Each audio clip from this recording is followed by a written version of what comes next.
Welcome back to the Time for Heroes podcast. Absolute pleasure to have Kieren Webster of The View on the podcast today. We're going to touch through his career and focus quite heavily on the new album, Exorcism of Youth, which is out on the 18th of August. But just if we can go back to the start, what was life like for a young Kieren Webster growing up in Dryborough, Dundee? I don't know, sounds good. I mean, but I technically grew up in Poole Park in Dundee, Right. but both my grands and granddads lived in Dryborough, so I spent a lot of time there. So that's where the sort of Dryborough connection comes with for me.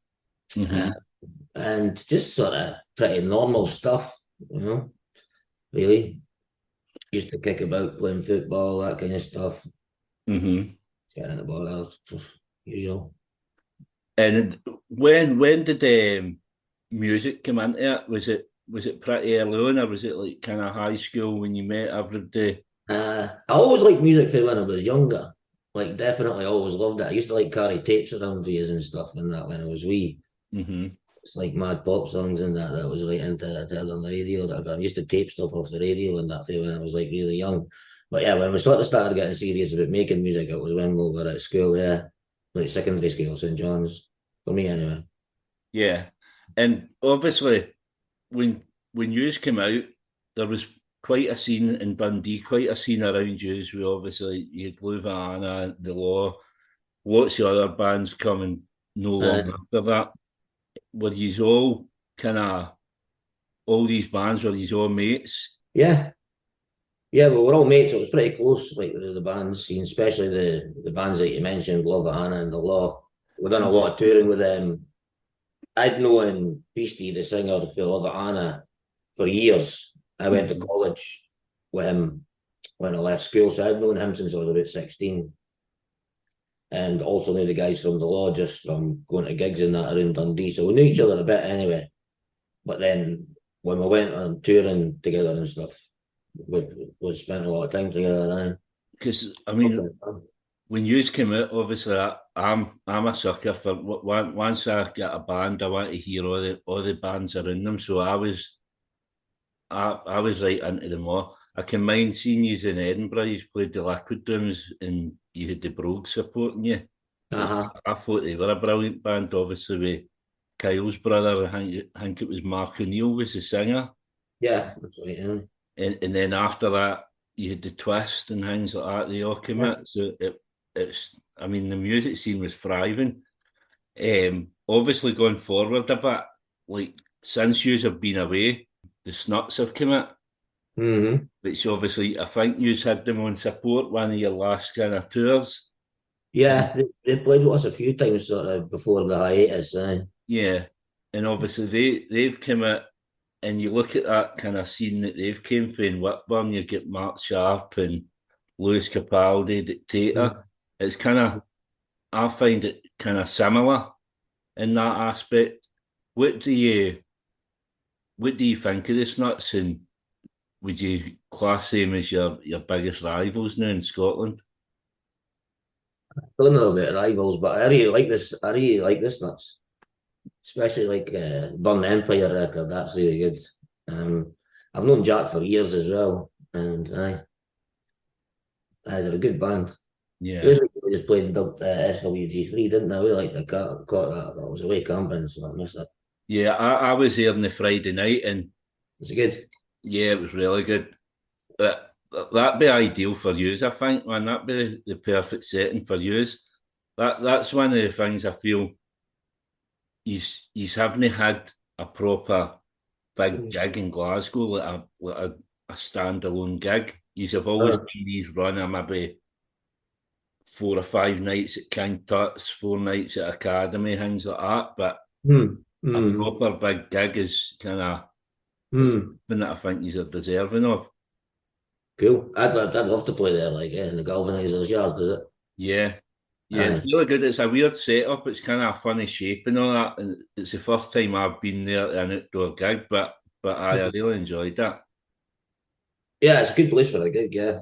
I'd well up for the view playing that. Like, I've been to see a couple of gigs then. Mm. Obviously, getting back to the first album, obviously we talked about kind of the scene growing up. The first album came out, and the videos and all the stuff around it, you seem to have your friends involved quite a bit. Chipsy was about, Jimmy Harris, Marco, Ryan McPhail done all the artwork.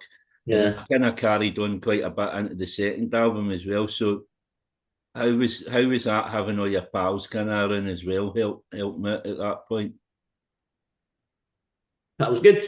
That was cool.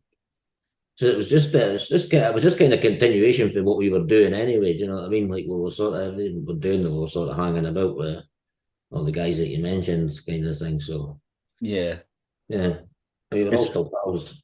I mean, through that, I mean, I've met them. I've met a lot of them at gigs, at View gigs over the years, and became good friends with them. I text Chipsy quite a bit. I really like him. And I can mind buying a pair of trainers off of Ryan McPhail. Mind he was doing the designs on the trainers and punting them. Can mind a pair of trainers. I mind that. At that time, obviously, on the first album, you had same jeans as in the first album, and nowadays when people talk about the View and the papers and things, you're always referred to as the same jeans rockers or whatever. Five albums, 6 albums in now.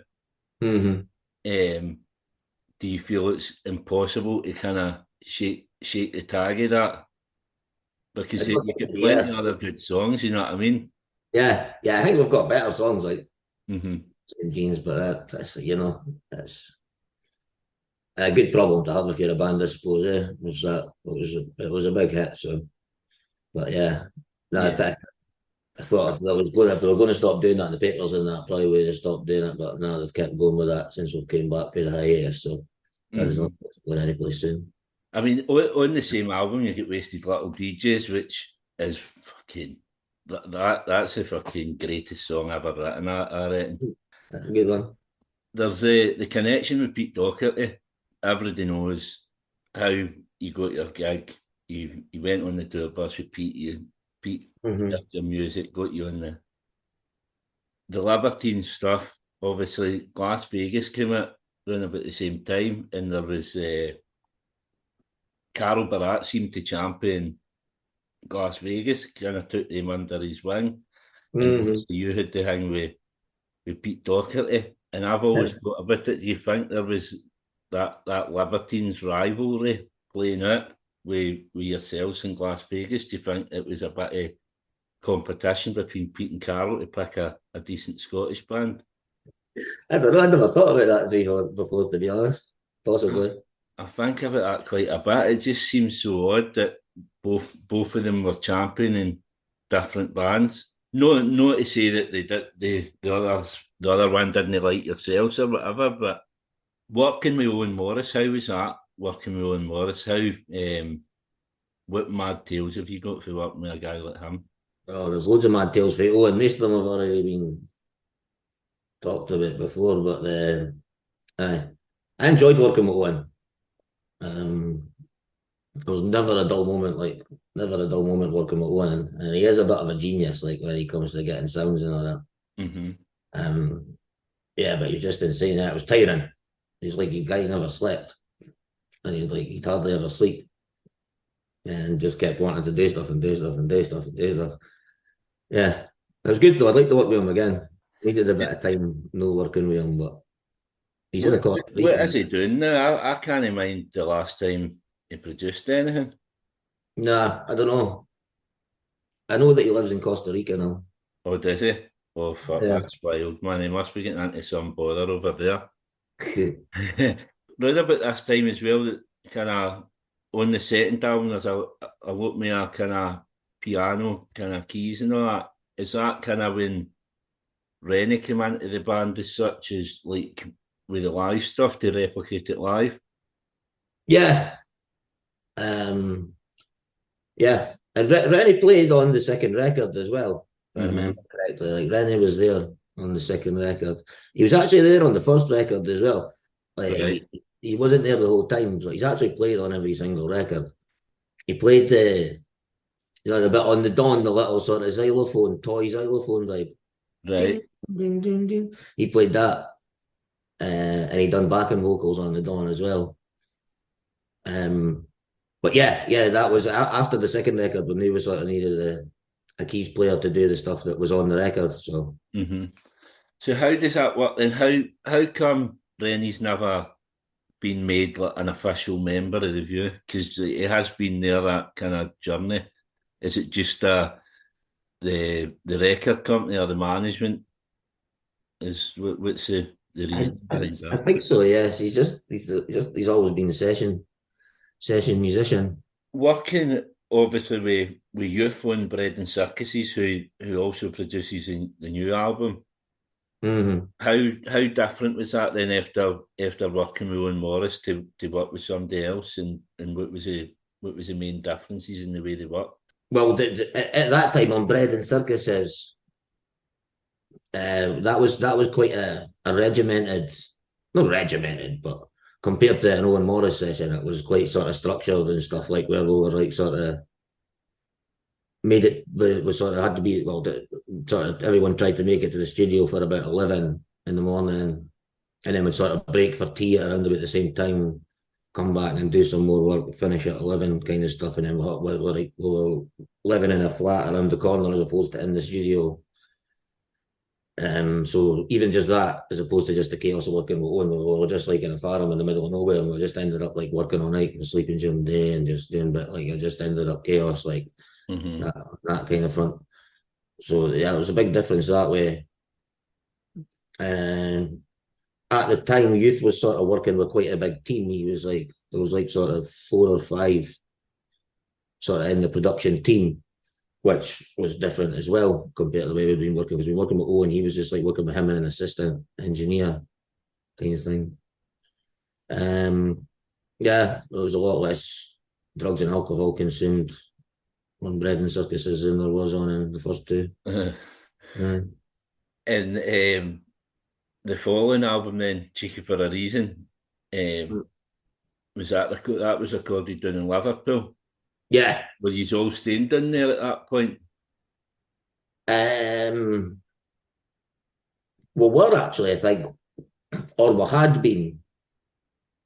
No, I don't think we were at the time, but we did for doing the album. Mm-hmm. So while we were actually recording the album, we were living in a place just around the corner, like a bed and breakfast type place. But Right. we had previously worked in that studio as well. Like all the demos that were done for Bread and Circuses the year before, or whatever, a couple of years before, I can't remember, but they were all done in the same studio, and like, but we actually had a flat in Liverpool for that period. So we've worked in Liverpool for a fair bit. Because obviously, around about that time as well, you were touring. You had Sound of Guns on tour with you around about that time. Yeah. Brilliant band for Liverpool. It reminded me. Can you mind like the Oasis tour? Was it Oasis with Jet and Kasabian? It was like a fucking wild tour. Like watching you and Sound of Guns together, it seemed to be the same vibe. But you look like a big family. Like see when you see all the backstage videos, he's look like two bands combined.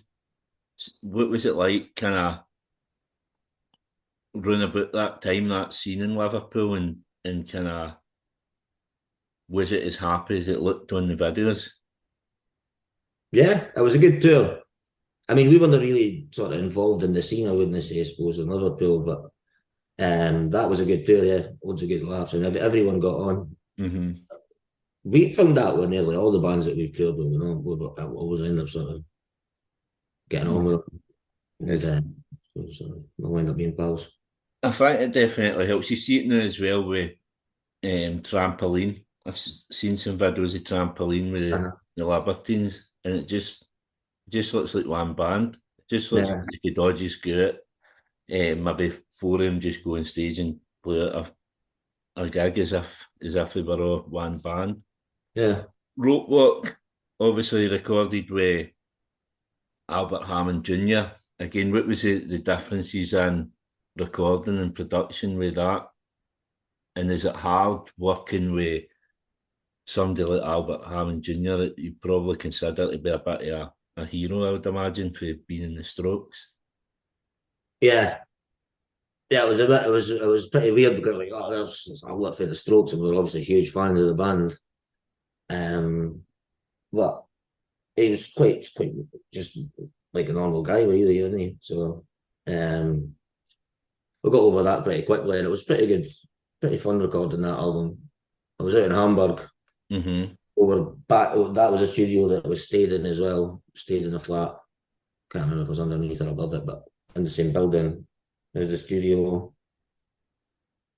I'm sure I listened to you on a podcast. Did you say was that the studio that John Lennon recorded in?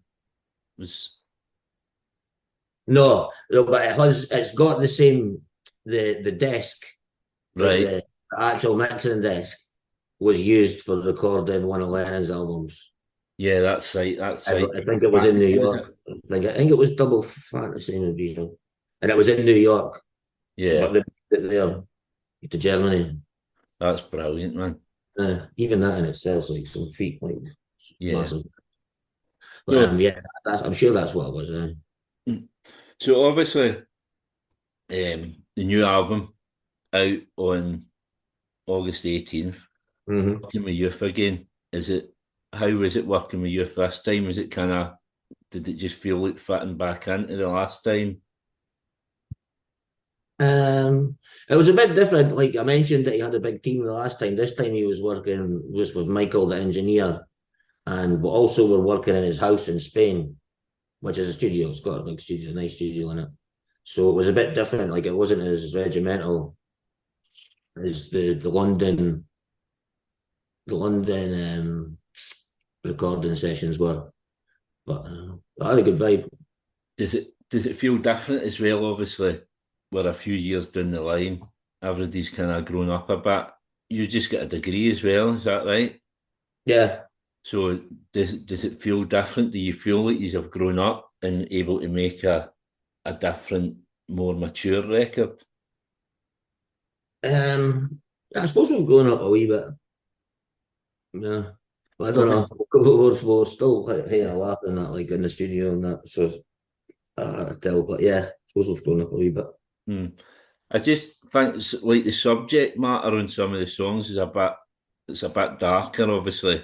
Like back then when you started it, everything was kind of party music, everything was a bit having a good time. A lot of it's more kind of introspective maybe and Mm. kind of trying to find a bit of inspiration, and there's a lot of maybe talk about feelings and mental health and stuff like that. So is that Mm. a struggle for not only yourself but maybe the group as a whole? Yeah, I suppose that you do get older, you start thinking about these kinds of things, Mm-hmm. Before you wouldn't. Yeah. What would you say are highlights of this album that's coming out? Well, song wise, Yeah.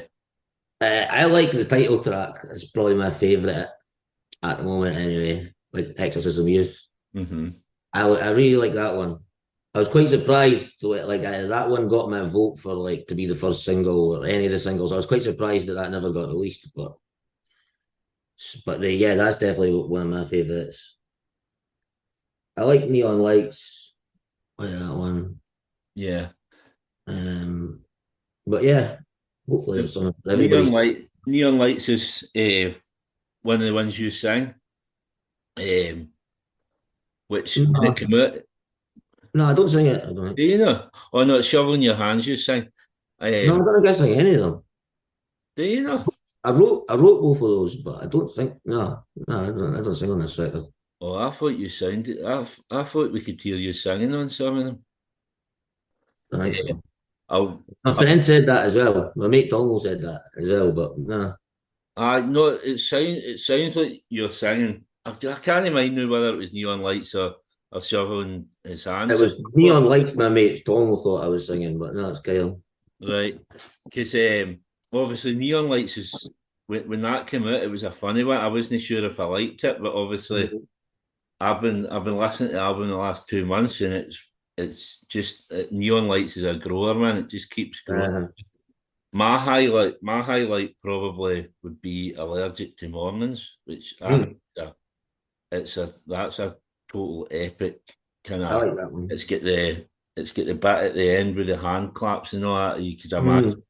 I could imagine that getting played at the Barrowlands and the gone daft for it. No, Fezzy, it'd be a good Fezzy tune that into. It was Pete wrote that one. Did he? Yeah. That's really good to hear, because it's nice. It's nice to get Pete kind of. What other songs has Pete wrote, like the last few? On wrote what he wrote. What's it called again? Under the Rug. Right. He wrote Allergic to Mornings on this one. Yeah, that's a cracker, man. Yeah, they're both good. Got like live stuff that you've done recently. Obviously, you played Transmat. You've done a couple of gigs down in Manchester and London. There's no really been many of these songs on the set. Is that like a conscious that, are you told not to put these new songs in yet, or do you need to wait for the album to come out before these songs are added into your sets? No, we never got told. We could have put them in, but I think with the sort of the 4 Glasgow shows in the Academy, we wanted to just like we were viewing them as sort of our comeback shows, and just thought we would put as many of the sort of what we sort of thought were the fans' favourites in that set as possible. And then we'll have done Feels Like Live and Neon Lights, but yeah, and at the festivals, we thought like because the sets are so short, we just thought songs that everybody knew until the album comes out. It could sometimes be a bit of a lull in the set, you know what I mean? Because like people don't know it. So I think Feels Like would fit into a festival set, no problem, because it's the same kind of tempo and all that. It's been out there long enough that I think people would get it. Aye, I mean, there was a discussion that if we were going to play new songs, we were going to play Feels Like It Transmit. I voted to play for it. I thought it would be good to play at least one new one, but I could see why we ended up not going for it at the same time, because it's hard to fit the songs in that you want to fit in. Mm-hmm. So you got to be careful. And you sometimes add a new song, and then there's like the tour managers at the side of the set, like the stage doing that, and then you have to cut like one of the ending tunes that you've been ramping up for. So, who have we got doing tour management? Is it MD? Is it MD? I would know. Obviously, I've had Brown Bear on. Brown Bear's done a bit of tour management. No, it's no Matt. It's John Walsh. Right. John Walsh is tour manager, isn't he? So obviously, just as I mentioned, Mark there, because I've had him on a couple of times. I've had him on the Typical Time podcast, and I've had him on this podcast. He mentioned that he'd been working on a couple of songs with you at some point that never came to light. Yeah, that's right. Actually, He spoke very highly. Obviously, Kyle and yourself, and Pete as well. Is there any chance these songs would come to light at any point? Maybe we'll need to go back and revisit them. I say what I could remember, they were needing tidied up. Like, there's a couple of ideas were knocking around, but yeah, definitely. Yeah, I mean, Matt's really talented. I went to see him at the start of the year, and that was a brilliant gig and all. Yeah. What about yourself? Obviously, with the album out, you're going to be touring in November. You're playing Shine On as well. Then you get some Scottish shows as well. There's no Glasgow mentioned as yet. Is going to get added, do you think? From what I've heard, no. No. But I don't know. I mean, maybe I don't particularly get kept in the loop with stuff like that, but for what I've heard, no, because we've done the 4 shows Just to try like to get maybe DS call to try and sort of spread it out a bit, you know what I mean? So you don't saturate one area in particular. And Right. sometimes cold, so yeah. So we're doing, I mean, it was quite a lot on the East Coast this year, isn't it? And then there's Kilmarnock, is that right? Yeah. On the West Coast. Yeah.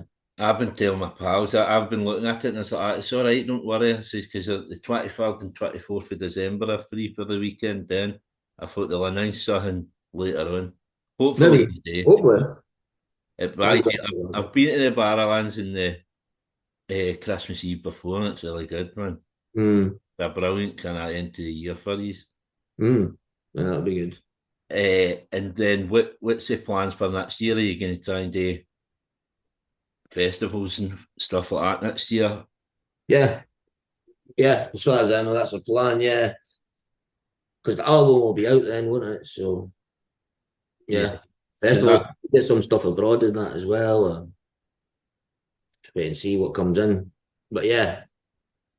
so after that, after kind of festival season next year, what would be the plan? Would it be to go and look at writing another album? Would it be take more time off? Would you be wanting to do stuff with web? What would be the thoughts then? I'm not sure. I do definitely want to do the because I've basically got an album there written for web. Mm-hmm. So I want to get that recorded at some point, but I want to put my sort of heart and soul into it. So I was wanting to like do it on downtime for review. Mm-hmm. I don't know. So yeah, that's definitely always on the back of my mind at the moment. I want to get that recorded. Got some good songs, I reckon. Um, but I'm not really sure, to be honest. It's obviously learned over the years not to speculate too hard on what's going to happen with the view because it's normally the total opposite of what you think anyway. So Yeah, that's the thing. Things move so quickly, don't they? And but yeah, definitely touring next year with the album out. Hopefully, get a load of gigs and a load of festivals and that. Yeah, and I'm definitely want to try and get web album recorded at some point. But I'll yeah, just we'll do it I'd just like to see it. You were meant to support the Paddingtons and it yeah. get cancelled because of COVID. I got cancelled. I got Yeah, cancelled because of and COVID, then, and then when it got rescheduled, that was we were recording out in Spain for Exorcism of Youth. yeah, So I wasn't able to do the rescheduled one. yeah, because I was looking forward to that. Yeah, A good gig, right enough, but it'd been nice to see you there as well. yeah, that would have been good. I would have liked to have played with the Paddingtons again. It was good balls. It was fucking wild that night as well, and Was it? it's a cracking wee venue that broadcast. Yeah, I'd seen them in broadcast a few years back. That's what I was talking to a boy after it, and he was saying the same. There was lots of folk that had been to that gig previous. That was nuts as well. At the end of the podcast, I got my guest to pick 4 heroes to come for dinner. Why they're your heroes, and what would you cook them? They don't need to all be musicians. It can be whoever you like, whoever you think of through your life as a hero. I'm sorry for springing that on you in case Katie never passed it on. You mentioned it like I thought it was a bit weird, but she did mention it. So actually, I thought I was just thought Bob Dylan, Right. Shane McGowan. Uh-huh. And I thought Salvador Dali because that'd be cool to have an artist.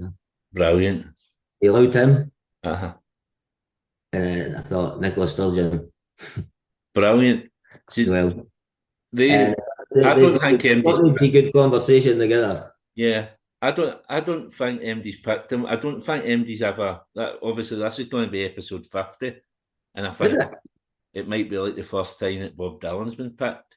Really? Yeah, I'm pretty sure. That's what I'm going to do. Once I get this episode out, I'm going to get back through them all, and I'm going to do like a league table of who's been picked.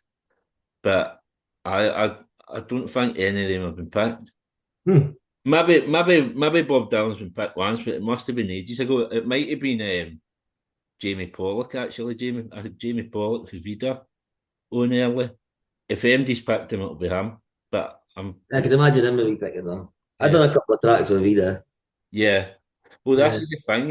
You've always been you've championed up and coming bands as well. Obviously, you've done the stuff with you did stuff with Bad Hombres as well, didn't you? You've done a name, which off mic I want to speak to you about that actually. So once we're finished, I want to have a quick chat with you because I've got a band. All right, okay. But absolute pleasure having you on today, Kieren. I don't want to keep you too long, but the album, as I say, I've been listening to the album for the last 2 months, and it's perfect, man. So I wait for everybody else to hear it. My pal's been nagging me for the 2 months to let him hear it, and I promised that I wouldn't leak it anywhere. So all right, you'll just need to wait another 2 weeks. Yeah, nearly there now. But absolute pleasure having you on. Cheers. I'll speak to you later, and good luck with the album and touring next year. Cheers. I hope you all enjoyed this episode of Time for Heroes podcast. If you would like to get in touch, the best way is on the Facebook page, Time for Heroes podcast, or on Instagram at Time for Heroes podcast, or Twitter at Time for Heroes P1, or drop me an email at timeforheroespod@gmail.com. You'll find Time for Heroes on all podcast platforms, including Spotify, Apple, Google, and Amazon. Please leave a review where you can, share with others, and more importantly, enjoy.